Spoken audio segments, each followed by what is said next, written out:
À 28 ans, Ivan Dos Santos a marqué l'histoire des 25 km de Miquelon.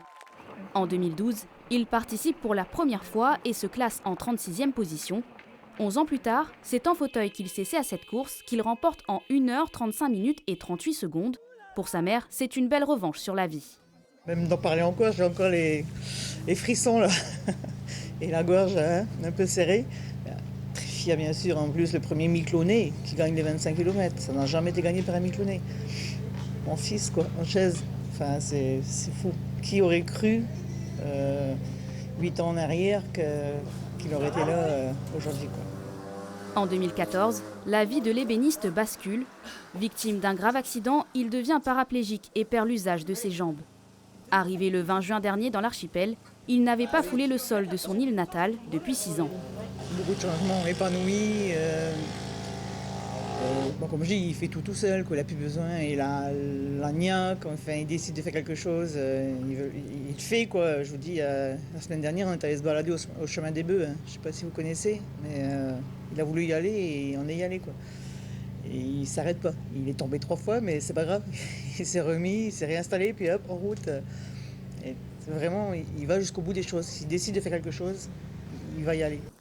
C'est avec sa compagne Catherine que l'enfant du pays est revenu à Miquelon. Un retour dans le cadre de la 39e édition de cet événement sportif.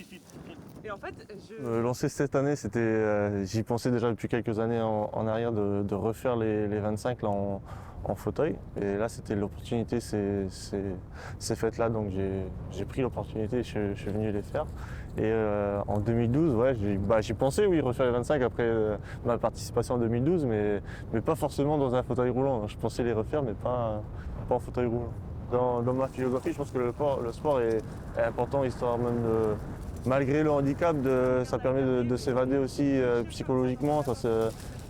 Et même d'avoir un effort physique, tout ça, c'est bon pour le corps. Et j'ai toujours été sportif et je le serai toujours. Aujourd'hui, il vit dans les Landes avec sa compagne et leurs 2 chiens. Un quotidien qui n'est pas toujours simple.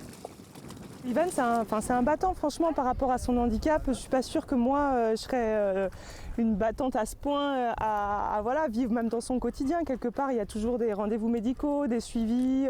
C'est quand même, ça reste un handicap quand même lourd. Et dans toutes ces étapes, même si par exemple il veut rechercher un emploi, il y a toujours quelque part des bâtons qu'on lui met dans les roues, quoi. Et ça, je trouve qu'en tout cas, lui, là-dessus, c'est vraiment, il a une force de caractère qui est très impressionnante là-dessus. Ancien footballeur à l'ASM, le jeune Miquelonais ne s'est pas laissé abattre depuis son accident. On fondait beaucoup d'espoir sur son développement. C'était déjà un athlète qu'on voyait le développement au football comme un très bon joueur. Et bon, malheureusement, la vie a fait qu'il s'est écarté des pelouses, mais comme il a pu l'expliquer ce soir, c'est un sportif dans l'âme. On voit pas, au travers tout son parcours depuis qu'il est blessé. En 2018, il se lance dans une compétition de crossfit et devient champion de France de basket. Aujourd'hui, Ivan se consacre au triathlon et au tennis et n'hésite pas à parler du handisport. C'est une fierté, surtout plus de venir parler aux jeunes de mon village, du club, du handisport, de les sensibiliser aussi un peu au handicap et au handisport. Je pense que c'est important et c'est des bonnes valeurs. Des valeurs comme le courage et la force de ne pas se laisser abattre malgré les difficultés de la vie. Sur l'archipel jusqu'au 11 juillet, Ivan Dos Santos compte désormais profiter de ses proches et de la diversité des paysages que lui offre Miquelon, avant de se tourner vers de nouveaux challenges.